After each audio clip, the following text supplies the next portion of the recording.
Tenez, on peut la garder là. Aujourd'hui, nous avons le plaisir de faire tester la gamme TaylorMade QI10. Cette gamme se décline en fer, hybride, boîte parcours et driver. QI10 pour Quest into 10K, la quête des 10 000 de MOI. Donc c'était vraiment la recherche d'avoir le driver le plus performant possible qui n'ait jamais été créé chez Taylor. Ce qui a été atteint d'ailleurs notamment avec la tête Max, donc un club qui est très tolérant et qui est beaucoup plus stable à l'impact. Déjà on a des masses qui sont réparties différemment. On a une tête aussi qui est quasiment entièrement en carbone, 97% de carbone sur le dessus, face carbone aussi à l'avant. Il y a tout simplement partout, c'est une tête aussi qui va être donc plus allégée globalement, ce qui nous permet de l'étirer, de rajouter des poids à certains endroits où on ne pouvait pas le faire avant.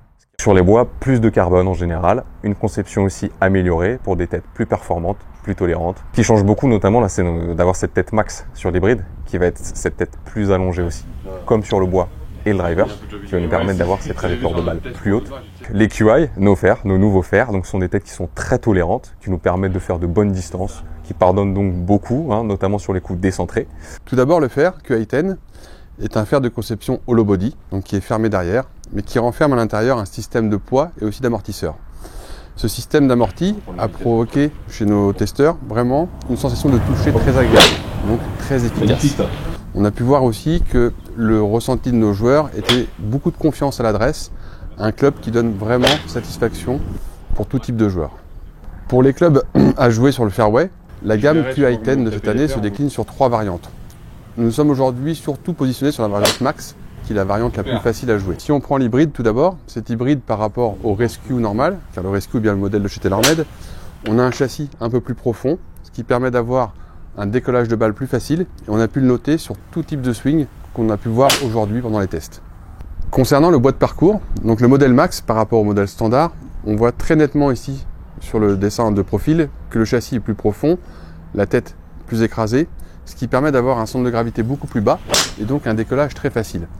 Ce club a vraiment fait l'unanimité sur les 3 golfeurs qui avaient 3 vitesses de swing différentes.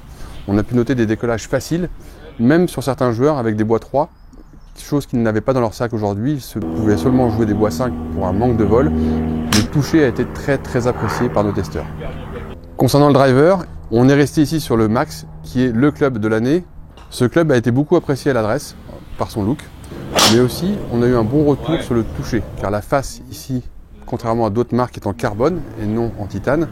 On a pu vérifier aussi sur des coups décentrés que le MOI a vraiment joué son jeu et que de ce fait, on avait peu de déperdition, donc un club très efficace et puissant. En conclusion, si aujourd'hui nous sommes concentrés sur la gamme Max principalement, n'oubliez pas qu'il y a quand même d'autres versions possibles et qu'on peut adapter du coup avec système de fitting et de shaft ce club à tout type de swing.